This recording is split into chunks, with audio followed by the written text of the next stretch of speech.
Right, let's begin. I'm going to start by warming up a little bit. If you put your hands together, we'll do just some rotations.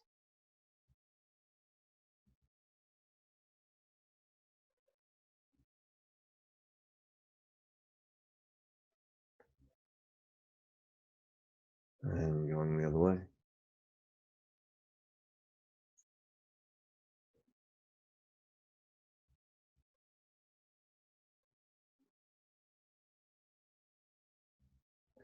Moving out to your elbows.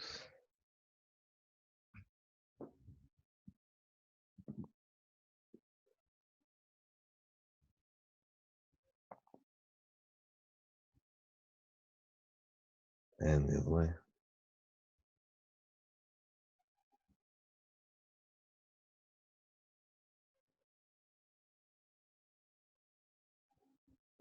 Shoulders.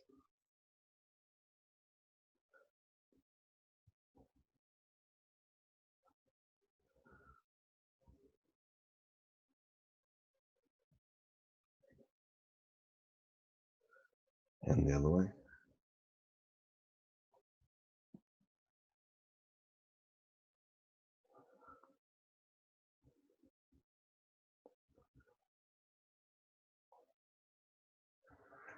Other arm.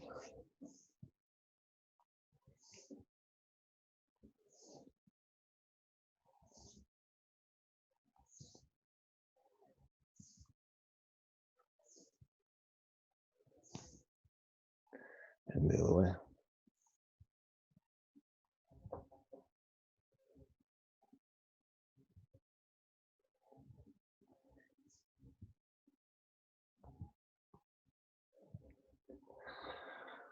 Waist.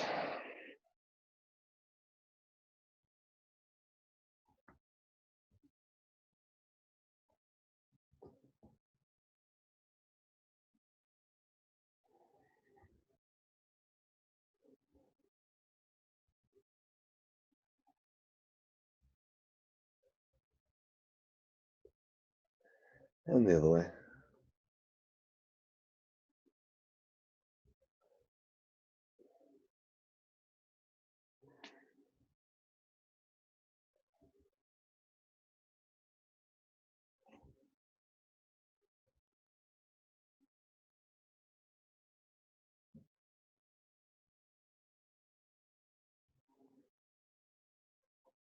Knees. I had an interesting question from someone in one of the courses this week about knee rotations. Maybe we'll talk about that later on. And the other way.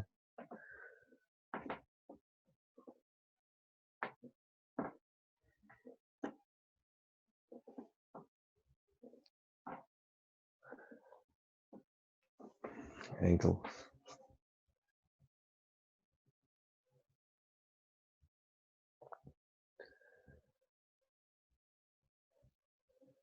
And the other way.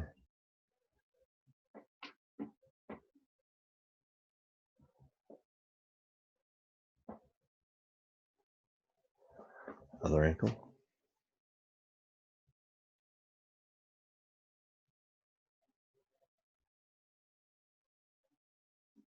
And the other way.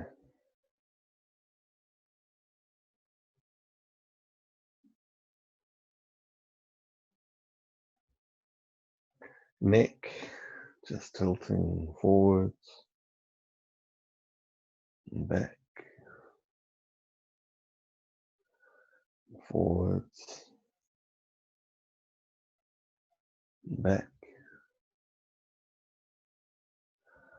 forwards, and back. Tilt to one side and the other side. One side and the other side. One side and the other side. And letting your arms down loose at your sides. Just twisting, letting your arms swing.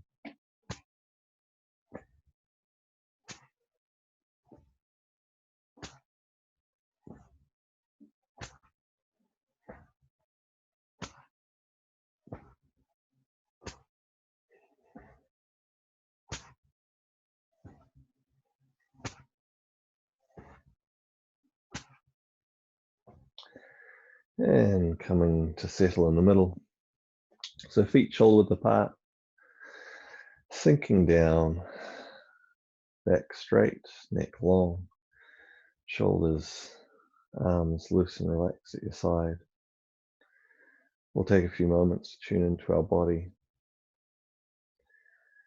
to being aware of your feet, your ankles, your legs, your knees, your thighs, your pelvis, your abdomen, your back, your chest, your shoulders, your arms, your hands, your neck, your head. See if you can be aware of your whole body and all the sensations in your body. Also tune into your breath. Feel the movement of your breath through your body. Let your whole body expand and rise as you breathe in, and contract and sink as you breathe out. Deep, full, relaxed breath.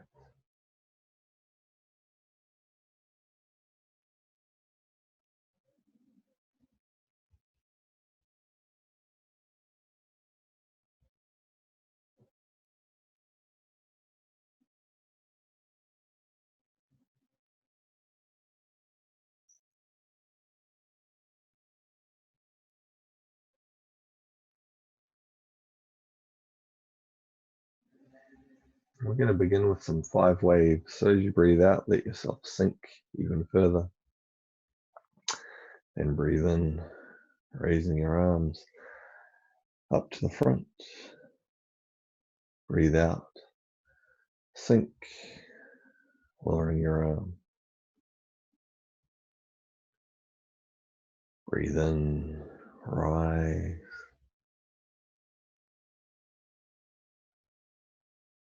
Breathe out, sink.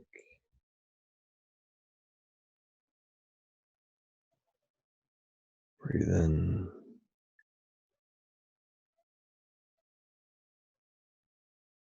Breathe out. As we sink, we become solid and grounded. Breathe in, rise. We lift up gently. Breathe out, sink. This time, as we breathe in, rise and open wide. Breathe out, close in front, and sink. Breathe in, expand. Breathe out, contract, sink. Breathe in.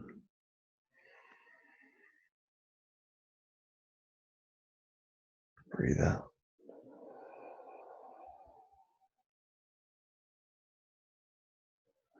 Breathe in the expansive quality of fire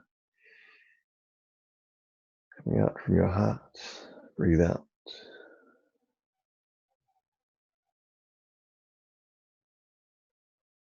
Breathe in.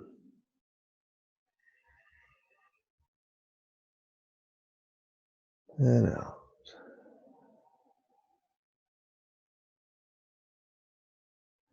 Lifting your hands up this time, breathe in. The hands rise. And just breathe naturally as you sway side to side, like a tree in the wind, maybe like bamboo, loosening through your whole body, particularly through the sides of your body.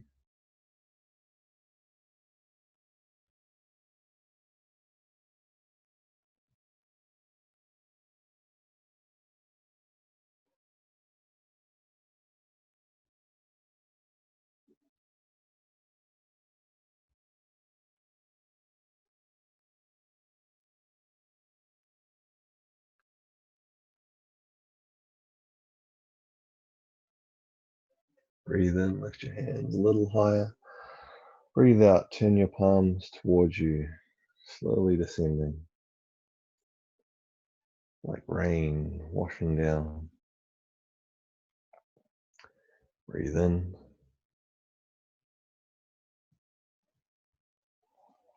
Breathe out, washing down over your whole body, your head, your neck, your torso, your legs. Breathe in all the way down to the earth. Breathe out.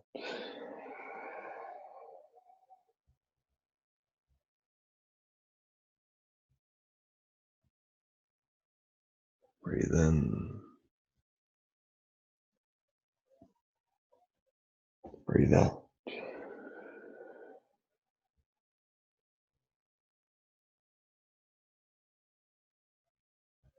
One more. Breathe in. And breathe out.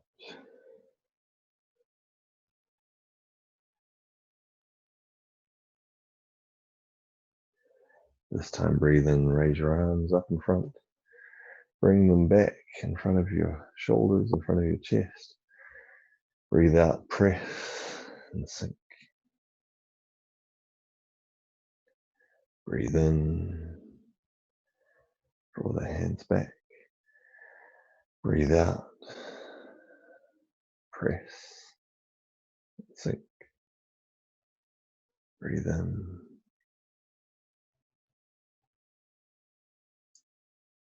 Breathe out.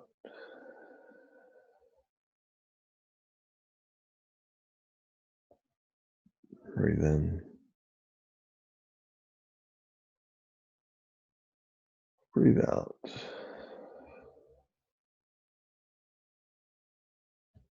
One more. Breathe in. And breathe out. Lowering your hand. Breathe in, expand. Opening to the sides. Breathe out. Sink. Breathe in.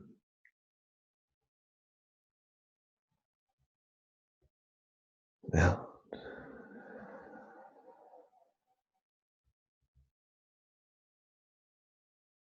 Breathe in. Breathe out.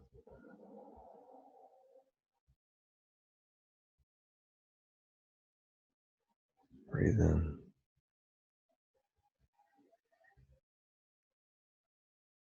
And out. Last one. Breathe in. And out. And we'll pause for just a few moments. Again, aware of your body, aware of your breath, its movement through your body. And maybe now with an increased awareness of your energy having been activated, starting to stir and move a little bit more and doing the gentle 5 waves practice. So I'm wanting to do some practices where we work with energy awareness a little bit today. So before we do that, I think we might wake our energy up a little bit further. It's easier to do energy awareness when your energy is flowing strongly because there's more to be aware of. So I think we'll wake up our spine a little bit more. So stepping our feet close together, if you're able to do this, we'll bring our hands into the center of our chest. I'm going to do some swimming dragon to waken up the energy in our spine. So if we sink our knees down,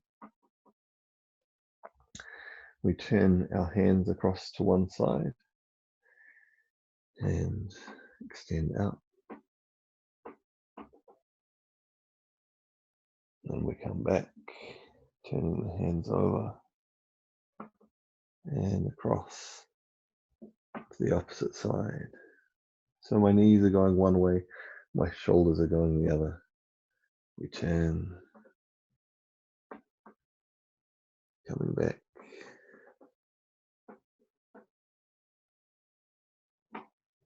Turn, and as we do this, hopefully you can feel this, we're getting a massage, kind of a swimming massage side to side through our spine. We're going to come down lower, so just gradually sinking down.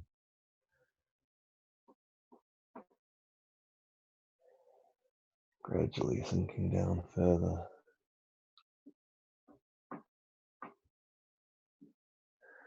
Gradually sinking down further.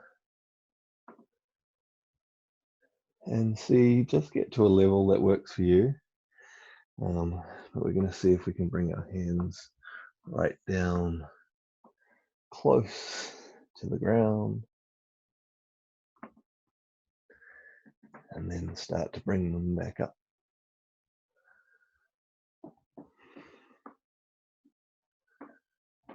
Loosening up through either side of the spine.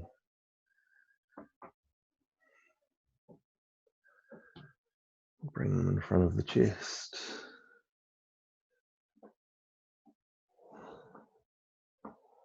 Coming in front of the shoulders.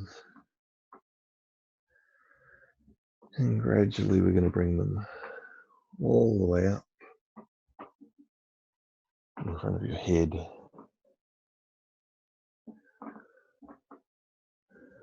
All the way up.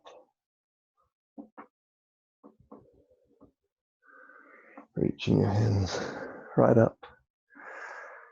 And then descending them back down. Setting your feet out wider. Lowering your hands. Breathe in. Lifting your hands just halfway. And then let them sit as if they're resting on a surface of water. And we're going to start to twist and turn. We're actually going to do a different kind of swimming dragon, but starting simply by stirring the energy around us.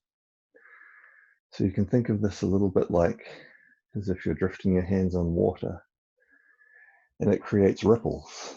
And so you feel those ripples all around your arm, your body. You feel the rippling of the energy from your stirring. There's also a coiling and twisting inside. You can also change this imagery. So instead of sitting on water, you're surrounded by mist. And so as you stir, it creates swirling of the mist all around you. So not just around your arms, it comes around your body, around your head, around your legs. As we twist and turn, stirring the energy.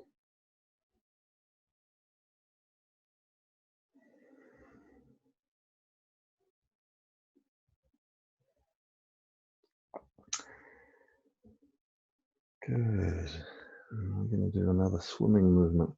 So for this, we open our arm up behind. It's going to come up over our head and out along the top of our arm. As we bring that arm backwards, our arm comes up, forwards, over the top. We then come through. So I'm going to do this side on, so you can see that side on as well. So it comes up, our arms are fully extended over the top as our front arm turns, and then comes through. The arm comes back, over and through, swimming, swimming. I'm adjusting my feet because for me, my space is quite tight. Swimming, swimming, and swimming. This time leave your arm forwards as your hand comes out. We're going to go back to stirring.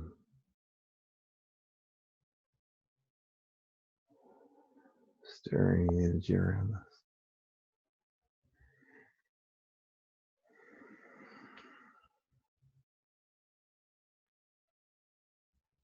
And we'll change the shape of the way we're stirring now. So instead of just having your hand sitting flat, turn it so it gathers inwards. We're going to gather the energy and gather and gather and gather and start to form a ball with the energy that you've gathered around you. Continue to breathe deep, relaxed breaths, letting the energy flow through you, forming a ball of energy between your hands. We'll pause. Just hold that ball. Keep breathing deep, relaxed breaths. And if you can, let the energy between your hands grow stronger. So as you breathe in, you're drawing fresh energy in. As you breathe out, let some of that energy flow through your arms, to your hands, to this ball of energy.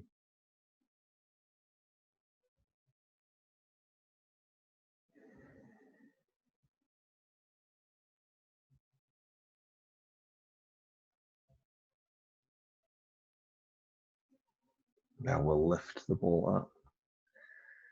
So keep breathing just naturally as you do this and see if you can maintain awareness of that energy between your hands the whole way as you lift it up. See if you can lift it all the way up. And then lowering down.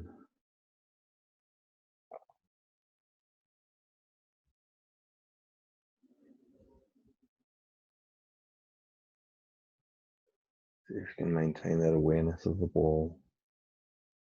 So it's not just the position of your hands, you're feeling the energy between your hands. This time we're going to lift the ball to the side. So we're going to turn to the side, lift it. Again, all the way up. Maintain that awareness of the energy. Keep breathing, full relaxed breaths. Lower it back down.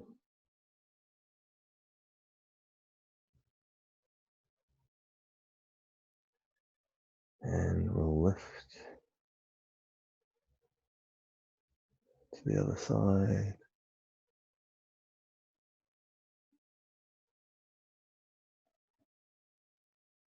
And lowering it back down.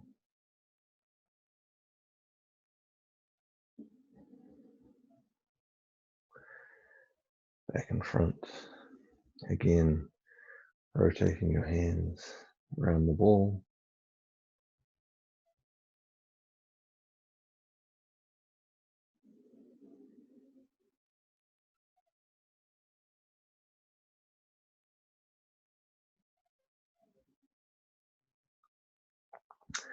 And we'll simply bring that back into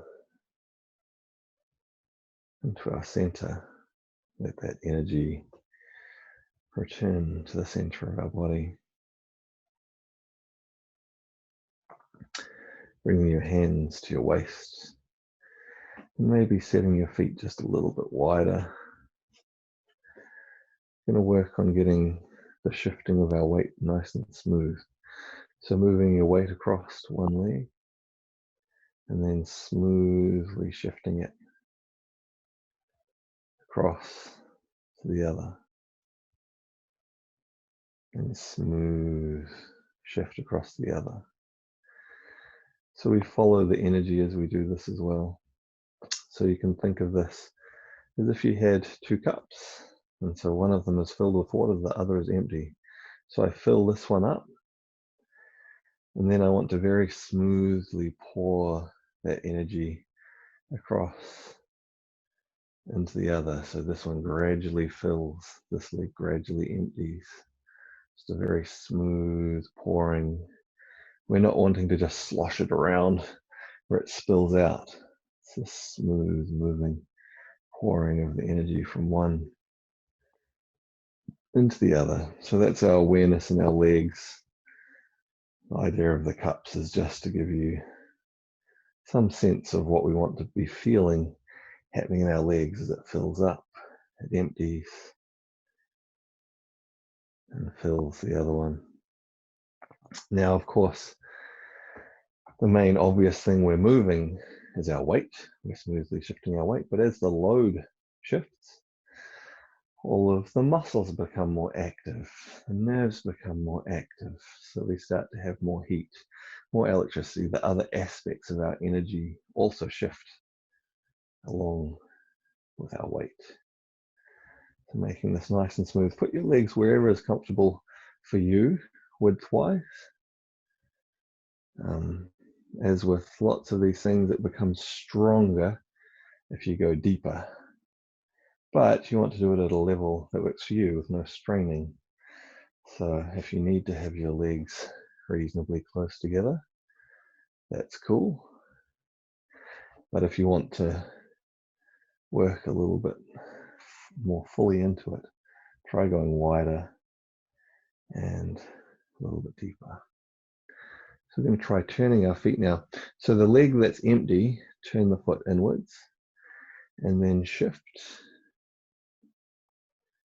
and naturally pivot the other foot onto the heel. Excuse me.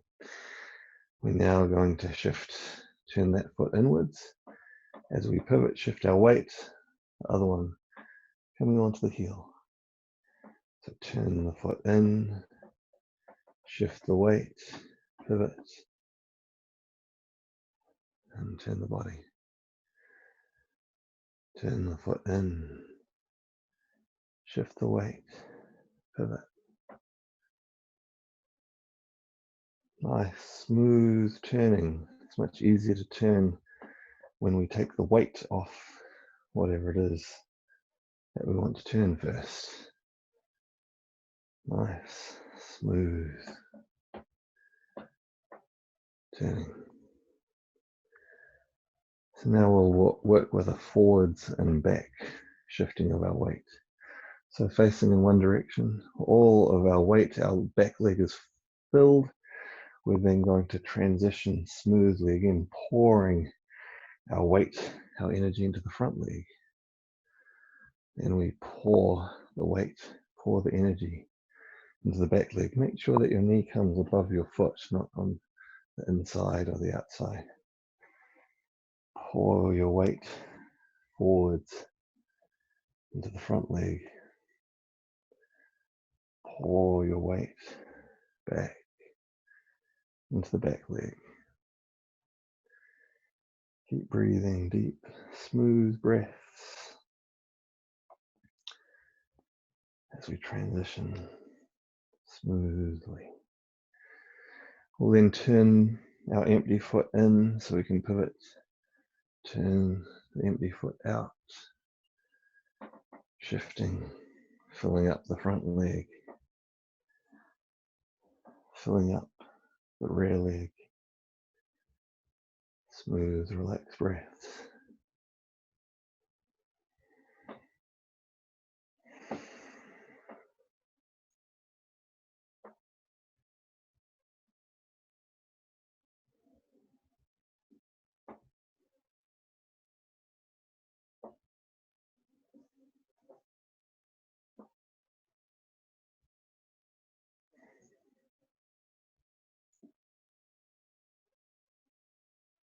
And coming back, turning back to the center. We're going to keep shifting our weight, shifting our energy side to side. Now, If we are truly filling one leg and emptying the other, the empty leg should be very easy to lift without wobbling and without tensing the rest of the body. We can set it back down. If we completely fill this leg, this one's completely empty, it should be very easy to lift while the rest of the body stays quite relaxed, quite still. That may not be the case for everyone just yet, and that's because it takes a little bit of practice to completely empty and fill. But when we are able to completely empty and fill, it takes a lot of stress, a lot of extra load out of our body by being able to make our transitions very smooth, less wear and tear on our body. We can do the same thing. So we're doing it side to side, the same thing forwards and back. So if we turn, we shift our weight forwards. If we completely fill that front leg, we can just lift that back leg. Very little tension, very little wobbling or anything like that. Shift your weight onto the rear leg. And again, the front leg, if it's empty, should be able to just float up while the rest of the body stays quite relaxed, quite calm, quite centered. We shift. And again, this may take some practice. Right now, you might feel that you're tensing up, you're having to lean. That's fine. We're just going to make it smoother and smoother with a little bit of practice, becoming very aware of our movement, the shifting of our weight, the shifting of our energy, so that we can make it smoother and more efficient. Little by little, we're going to turn to the other side. Little by little, as we do this, the habits and skills that we develop and practice then start to feed over into the rest of our life. And our movement starts to become smoother and more efficient. Our energy flows more freely in whatever we're doing once the habits start to sink through, and we maintain the health of our body more effectively.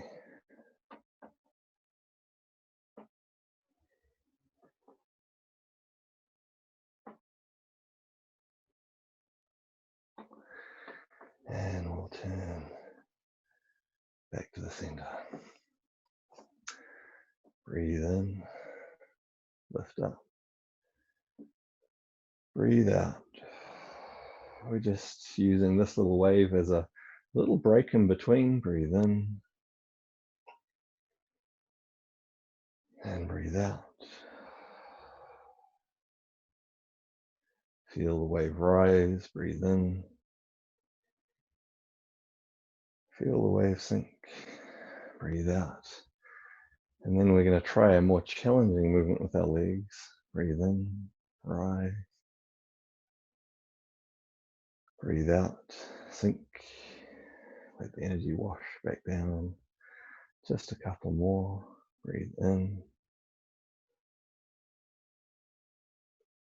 and out.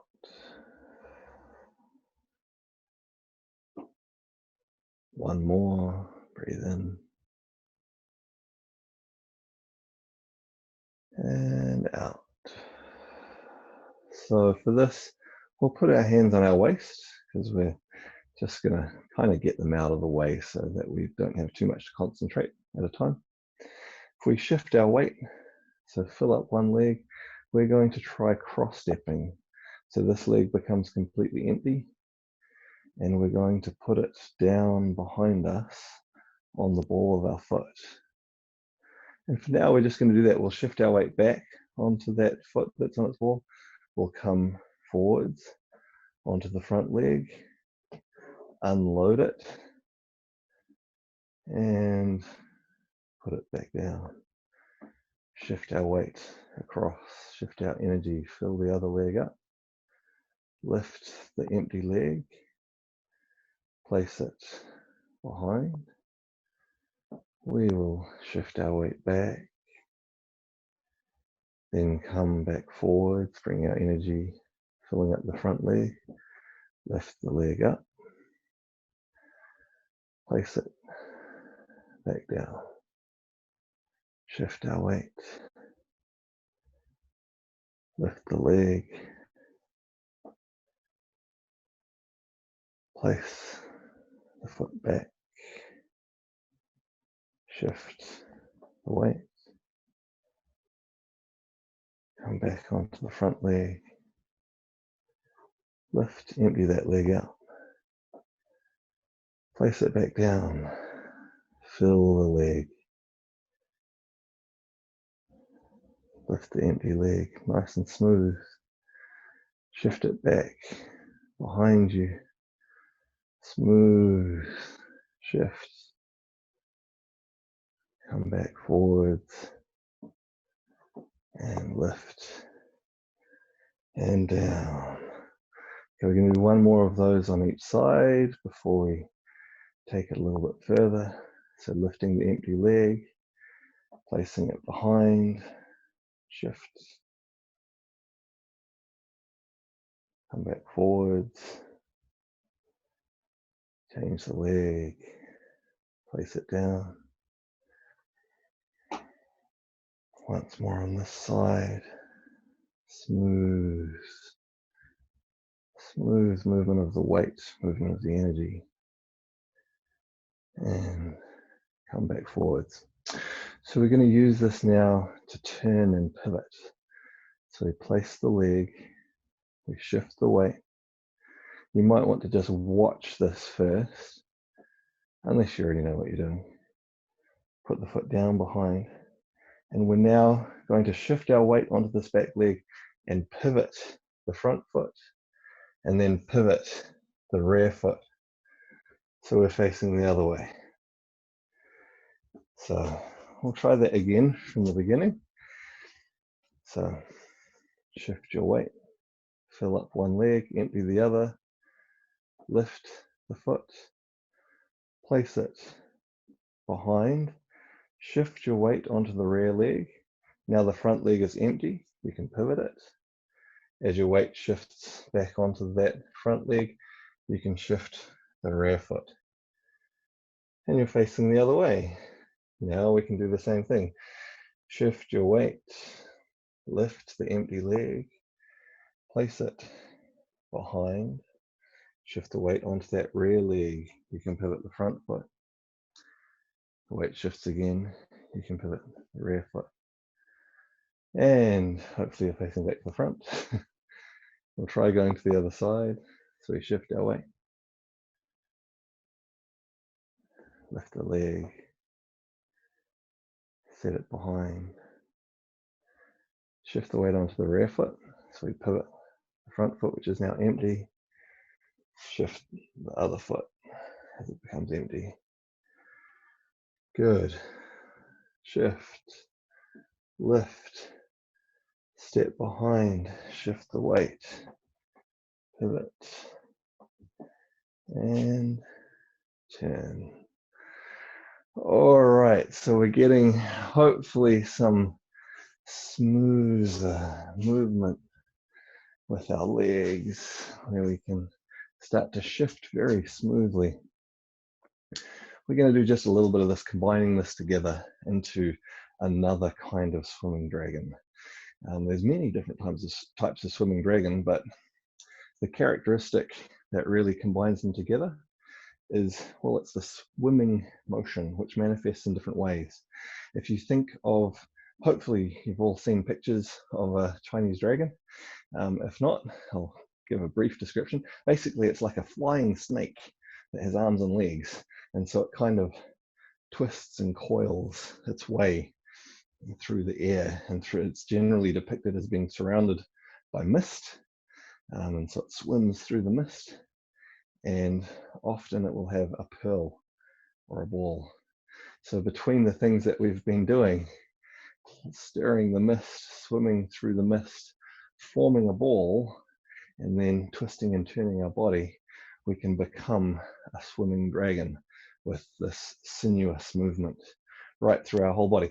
It's quite fun when you get into it. Those of you, often we spend a bit of time building up the different pieces of the skill so that we can put it together, and we spend a little bit of time on this. But obviously you can spend quite a lot of time and then become comfortable with this. The way I prefer to do swimming dragon is as a free form exercise. there are set forms where people do, okay, move this arm here, now move this arm here, and so on. But the nature of the dragon is free form and flowing, and so you can just do it free form as well. So we'll give this a try. The idea is maybe get an idea from what I'm doing. We're just going to do it for a couple of minutes. Get an idea from what I'm doing, but then be your own dragon. Twist and turn and coil. So I'll start us into it. So again, just rise and fall is a great way to just tune into that movement through your whole body.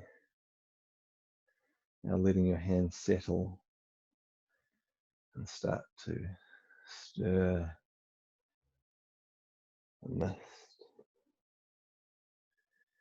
And from here, we can start to swim, and we can step, we can twist and coil our movements. Again, we can twist in any way, swimming, stirring, twisting, coiling movements.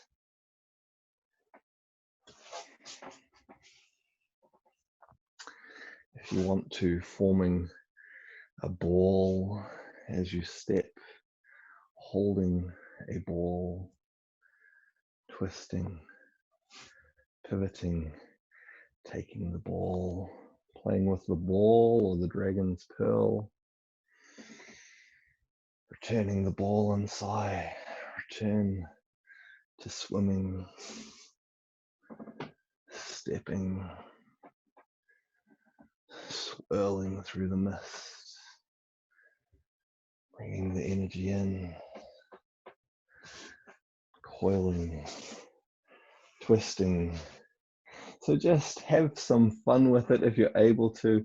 If this is a bit beyond you right now, that's okay, we won't do much more. But the aim is to really feel the mist all around you, feel that energy swirling and your body moving in a smooth, sinuous way, playing with the energy, being at home with the energy, forming it, releasing it, stirring, swimming, and we'll come back to rest. So we'll breathe in, lifting our arms up, breathe out, descending down. Breathe in. So we're just making sure to harmonize our energy at the end of our practice. Breathe out. Breathe in, bringing energy up the back, up the governing meridian. Breathe out, down the front, down the central meridian, harmonizing yin and yang. Breathe in, integrating the energy into our system. And breathe out, bringing your hands onto your lower dantian. And just let your energy settle. And again, maybe notice if you feel any change in the quality of your energy, any change in how both your body and your energy is feeling after the practices that we've done.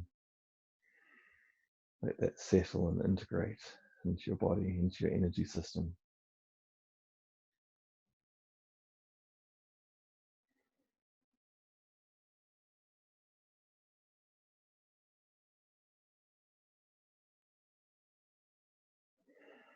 And we'll release that down.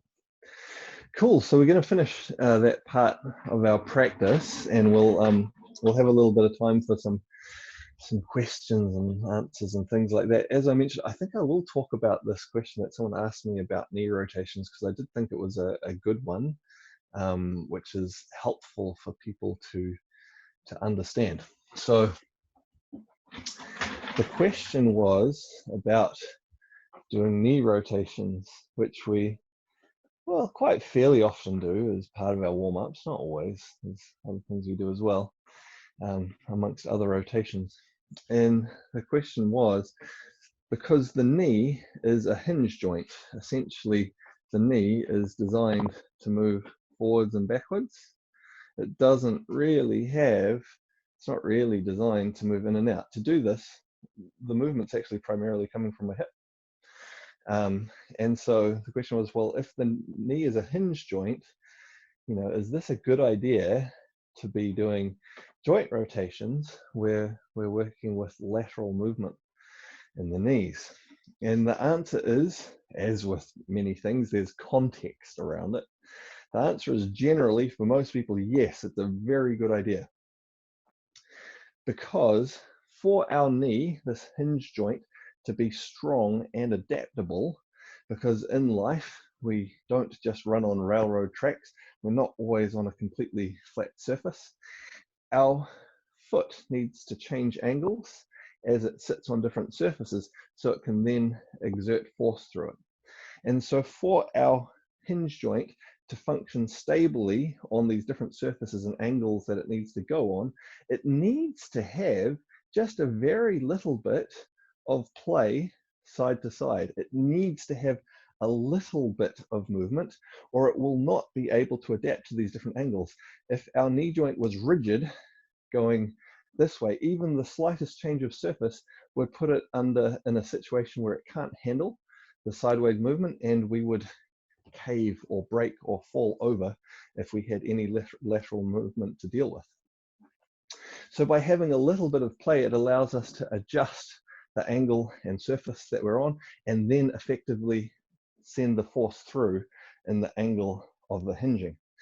So in order to do this, in fact, in order to let the hinge stay strong, we need some strength and pliability in sidewards movements.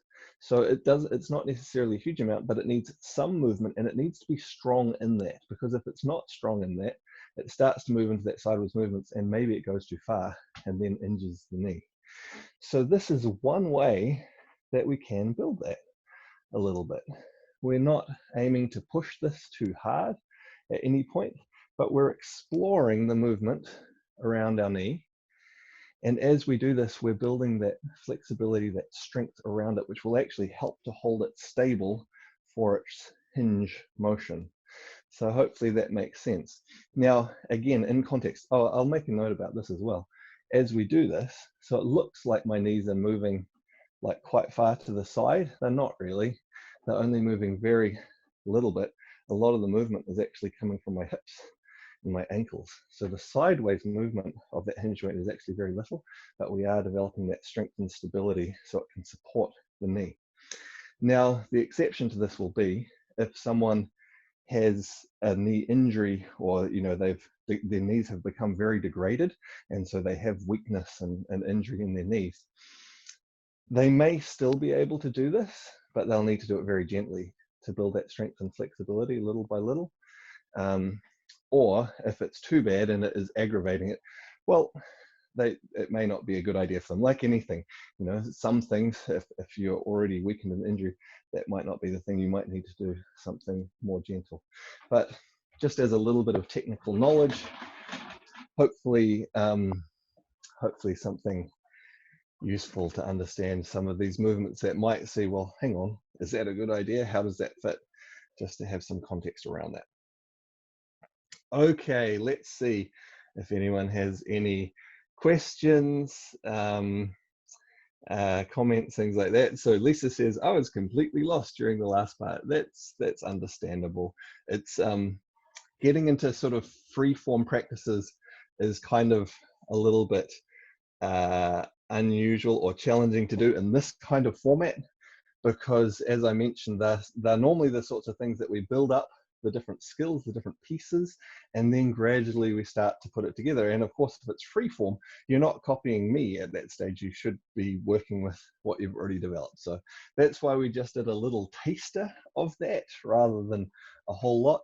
Hopefully all of the pieces that we practiced leading up to that were useful.